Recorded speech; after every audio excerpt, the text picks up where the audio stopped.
The film itself will have a life, but the fact that everybody came together to acknowledge the history, to allow the story to be told, was such a moment, and I was so privileged to be able to be there, to be a part of it.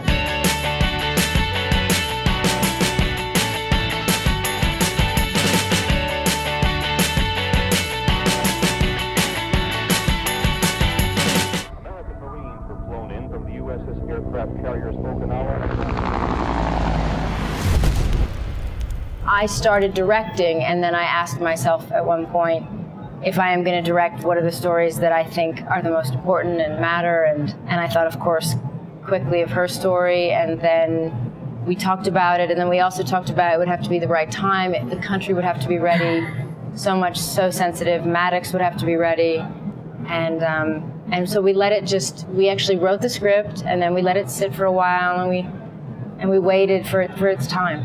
I mean, for me, I went into the film, to watching the film, psyching myself up to be strong, to brace for the scenes where the horrors of the wars and the bombs and the explosions going off. And it affected me, but the moments that broke me were the moments of the families gathering together. The scene where the family did the simplest thing of sitting together for dinner, and seeing the whole family of 9 around the table, and the mother serving food, and Pa having drinks, and my brothers and sisters, the characters in the film, were just being a family. And the last time I was with my family, I don't have any pictures of. And to see that recreated in the film, it really brought me back, and it made me miss them so much. It made me wish I could have just one moment of holding on to that.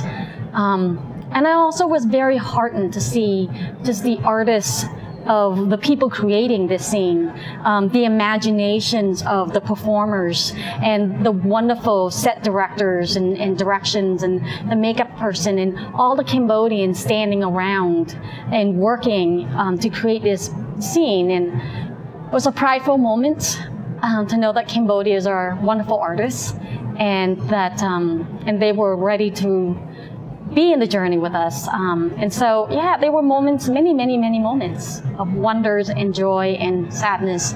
But in the end of it all, we weren't alone. We were together, and that made it better. First, I like how Angie want to make this film. It's very personal and very original way of making this film. You know, it's from the point of view of a little girl. But how many films about this genocide? After all, very few, you know.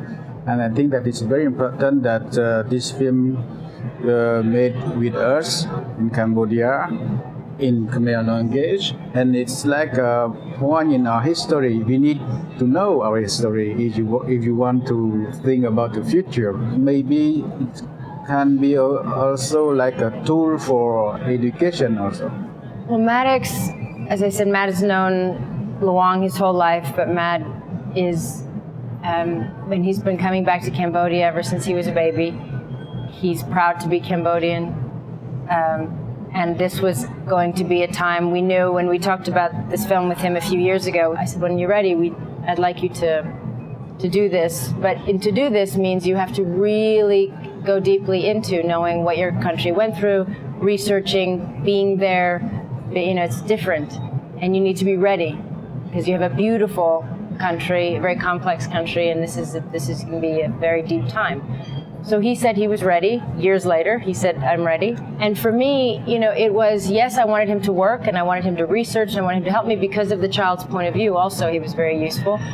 But really, just to sit on set and look over and see him with his countrymen, and see him creating and laughing and being Cambodian and being happy in his land, and it was everything. And that experience and those memories made him even closer, and even, not only did he understand, but he just connected in a way that I couldn't ever give him. It had to come from and with his country.